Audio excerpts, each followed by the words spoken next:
নমস্কার বন্ধুরা, আমি মৌলিনা মৌলিনান প্রীতম চ্যানেলে তোমাদের সকলকে স্বাগত।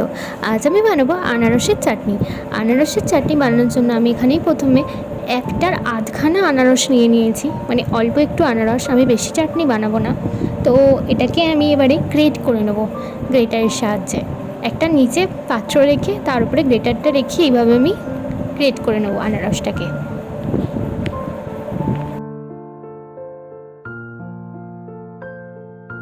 দেখতেই পাচ্ছ আনারসটা পুরোটাই গ্রেট করা হয়ে গেছে, এটা থেকে অনেকটাই রস বেরিয়েছে। এদিকে আমি কড়া বসিয়ে দিয়েছি। কড়াটা গরম হলে আমি গ্রেট করা আনারসটা এই কড়ার মধ্যে দিয়ে দেবো আনারসটা সেদ্ধ করার জন্য। একটু নাড়াচাড়া করে নেব। আনারসটা থেকে অনেকটাই রস বেরিয়েছে, তার জন্য আমি এতে বেশি জল দেব না, অল্প একটু জলই দেব সেদ্ধ হওয়ার জন্য। জল দিয়ে এর মধ্যে আবার দিয়ে দেবো একটু বিট নুন, অল্প একটু বিট নুন, এমনি নুন না, বিট নুন দেবো। এবারে আনারসটাকে আমি কিছুক্ষণ সেদ্ধ হতে দেবো। সেদ্ধ হয়ে গেলেই বুঝতে পারবেন ওপর দিকে একটু ঝাঁক উঠবে, তাহলেই বুঝে যাবেন আনারসটা পুরোপুরি সেদ্ধ হয়ে গেছে। দেখতেই পাচ্ছ আনারসটা থেকে কতটা পরিমাণ জল বেরিয়েছে। এবার সেদ্ধ হয়ে গেলে আমি এতে অ্যাড করে দিচ্ছি অল্প একটু চিনি। আপনাদের মিষ্টি অনুযায়ী আপনারা চিনিটা অ্যাড করবেন। চিনি দিয়ে দেওয়ার পর আবারও আমি এটাকে ভালো করে মিশিয়ে নেব।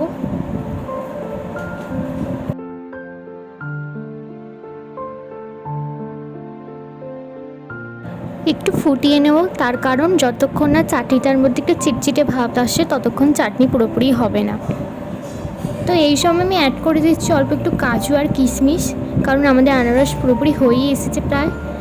আবার আমি এটাকে ভালো করে মিশিয়ে নেবার পর আমি আগে থেকেই 4 থেকে 5টা আমি চেরি এইভাবে ছোট ছোট করে কেটে রেখেছিলাম, এগুলো এর মধ্যে এবার দিয়ে দিচ্ছি।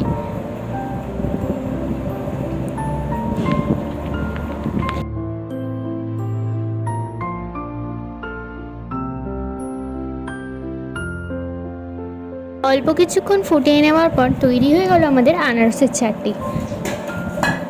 এবারে একটা পাত্রতে ঢেলে নিয়ে এর মধ্যে অল্প একটু বেদানার দিয়ে দিচ্ছি। এটা অপশনাল, দিতেও পারেন নাও পারেন। এবারে ঠান্ডা ঠান্ডা ফ্রিজে রেখে পরিবেশন করুন চাটনি।